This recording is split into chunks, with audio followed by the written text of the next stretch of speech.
The first target of Sustainable Development Goal 11 states that cities should ensure equal access to safe, adequate, and affordable housing. Let's look at some case studies of housing development. Take Amman, Jordan, for example. It is a well-developed city in terms of infrastructure. Its development, however, prioritizes wealthy neighborhoods in the western part of the city. Housing in the eastern corridor is noticeably unaffordable and inadequate, as families spend over a third of their monthly income on rent, and 43% of households have over 5 people in each room. Housing segregation in Amman, based on ethnicity and income level, can be traced to a lack of urban planning policy and poor building regulation. Housing in Detroit, USA, is also segregated based on race and class. Low-income, Black communities live in the city center, while white families live in large houses in the suburbs. 30% of Detroit's population lives below the poverty line, and 80% of its residents are of African American descent, clearly indicating the correlation between income levels, race, and housing.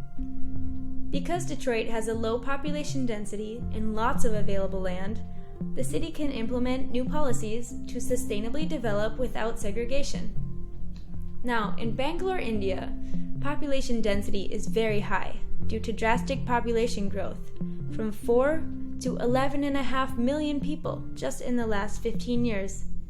Low-income families in Bangalore built informal settlements, and now over 8% of the population lives in inadequate, slum-type housing. In the case of Lima, Peru, slum is not the appropriate term for the informal housing, because those dwellings are now formally recognized through land tenure certificates.